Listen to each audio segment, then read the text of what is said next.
तो कल बेटा हम बात कर रहे थे एक्टिव एंड पैसिव वॉइस की।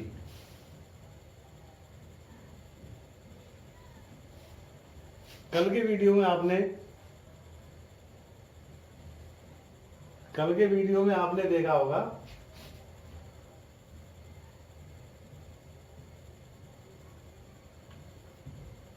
कि कल बात कर रहे थे हम ट्रांजिटिव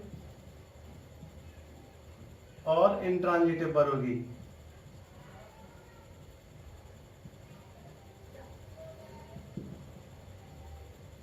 ये कल आपको मैंने बता दी थी ट्रांजिटिव वर्ब्स जिनमें ऑब्जेक्ट होता है, और ऑब्जेक्ट के बारे में कल आपको बता दिया था।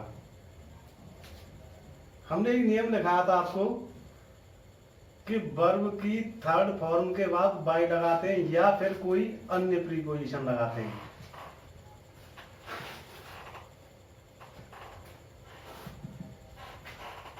ये अन्य प्रीपोजिशन कौन से होते हैं? तो there are certain verbs which take other preposition than by. कुछ ऐसी निश्चित वर्ब होती हैं जो बाई के स्थान पर दूसरा प्रीपोजिशन इनके साथ हम यूज करते हैं। जैसे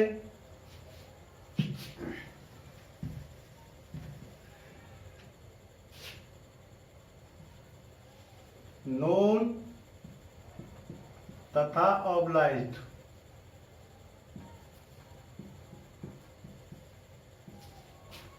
के साथ टू लगाते हैं। जहां बाई लगाते थे वहां टू लगाएंगे। जैसे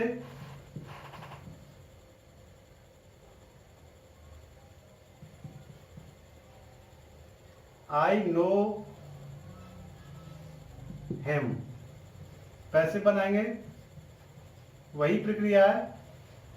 ऑब्जेक्ट को सब्जेक्ट ले लेंगे, ही इज नोन, लेकिन यहां जब हम बाई लगाते थे उस जगह पर टू लगाना है बस। He is known to me. दूसरी बात, ये जो वर्ब्स हैं कुछ सर्टेन वर्ब्स होती हैं, स्पेशल वर्ब्स होते हैं जिनके साथ हम बाई के स्थान पर दूसरे प्रीपोजिशन लगाते हैं। जैसे नोन तथा ऑब्लाइज्ड के साथ लगाएंगे टू। इंटरेस्टेड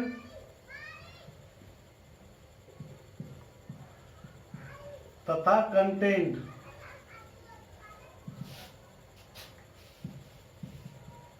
इसके साथ लगाएंगे हम इन।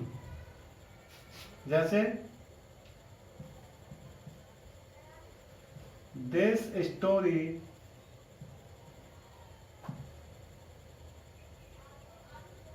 इंटरेस्ट्स मी, पैसे बना दो।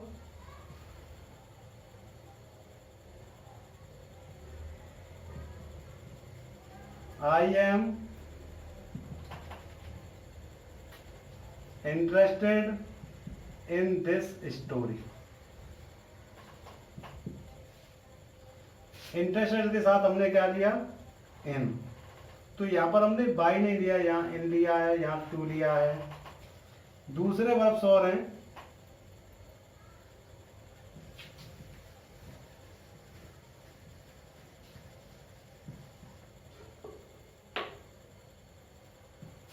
जैसे alarmed,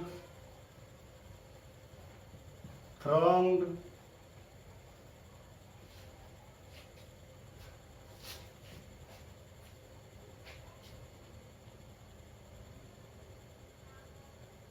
charmed,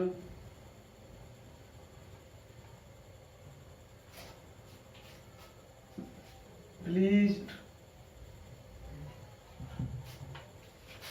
disgusted,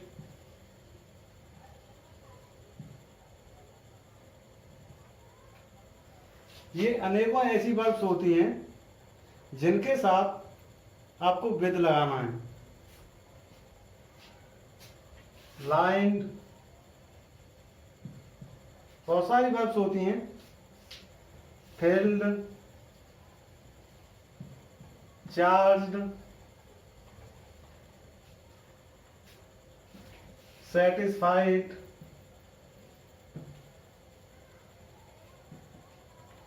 dissatisfied,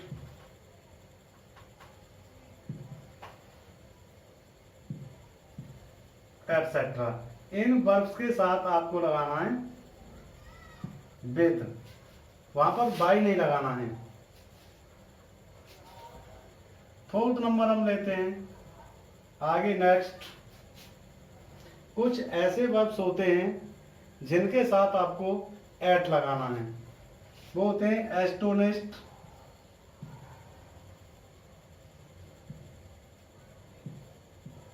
astonished, surprised,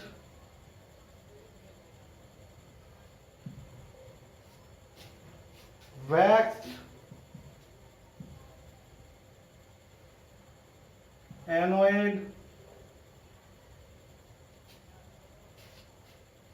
shocked,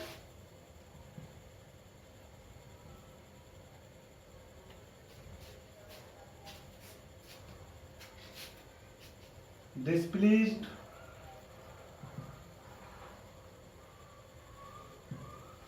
displeased, disappoint,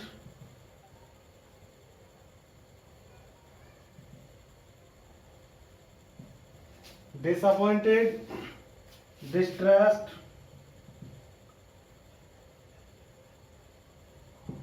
इनके साथ आपको लगाना है एट। तो ये अन्य प्रीपोजिशन की जो हम बात कर रहे थे वो आपका एक था टू, इन, विद और एट। ये सर्टेन वर्ब्स के साथ ही यूज होते हैं, बाकी नॉर्मल वे में सब बाई का यूज होता है। अब हम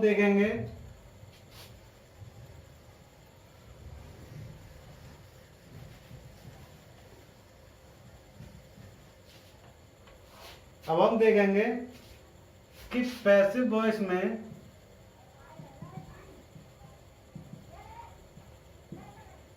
कई बार हम सब्जेक्ट को छोड़ देते हैं।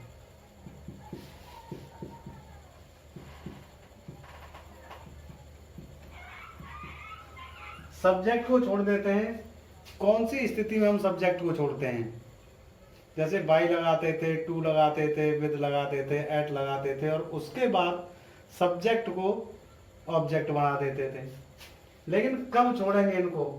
तो एक्टिव वॉइस के कुछ सब्जेक्ट ऐसे होते हैं जो पैसिव वॉइस में या तो एकदम महत्वहीन हो जाते हैं या फिर बहुत कम महत्व के होते हैं या फिर एक कॉमन होते हैं जिन्हें यूज करने की कोई आवश्यकता नहीं होती है। उनमें से कुछ इंपॉर्टेंट सब्जेक्ट मैं आपको दे रहा हूं, जैसे पीपल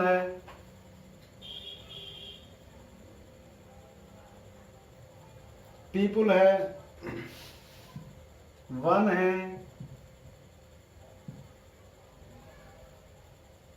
एवरीवन है,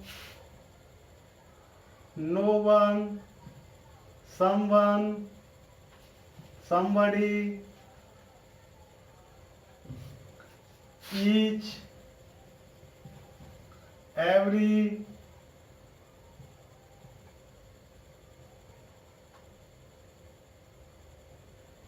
everyone हो गया, each, every, everybody, they, कई बार बी को छोड़ देते हैं,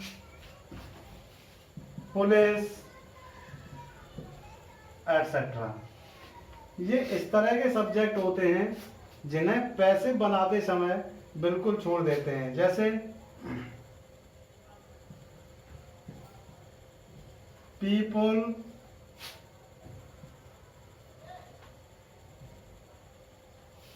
speak English all over the world. Passive बनाना है आपको, वही नियम है जो कहते हो। पीपल सब्जेक्ट हो गया, स्पीक वर्ब, इंग्लिश ऑब्जेक्ट हो गया। ऑब्जेक्ट को ले आइए, इंग्लिश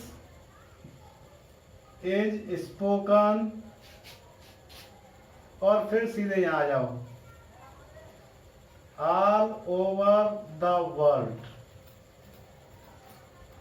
इसमें हमने बाय पीपल का यूज नहीं किया, यहीं पर आपका सेंटेंस पूरा हो जाता है, क्योंकि इंग्लिश जो बोलेंगे वो लोगों के द्वारा ही बोली जाएगी। तो इस तरह के जो सेंटेंस होते हैं उनका पैसिव बनाते समय सब्जेक्ट को बिल्कुल यूज नहीं करना चाहिए। जैसे दूसरा एग्जांपल लेते हैं, दूसरा एग्जांपल हम लेते हैं, someone has stolen my pen। Passive बनाओ, कैसे बनाएंगे? सब्जेक्ट हो गया, वर्ब हो गई, ऑब्जेक्ट हो गया। ऑब्जेक्ट को सब्जेक्ट बना दीजिए, my pen has been stolen. यहां पर हमने बाई संबंध नहीं लिखा, क्योंकि किसी ने तो चुराया ही होगा।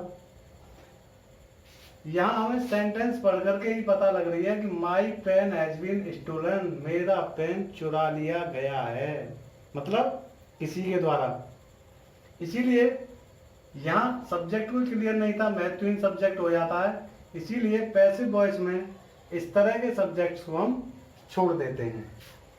तो ये आपको एक्टिव एंड पैसिव की एक जनरल जानकारी मिल गई। अब आगे के वीडियो में हम आपको एक्टिव से पैसिव की छोटी छोटी जो जानकारियां अक्सर जहां पर बच्चे गलती करते हैं उन चीज़ों को नेक्स्ट वीडियो में कराएंगे। तब तक आप इस वीडियो को देखें, लाइक करें, कमेंट करें।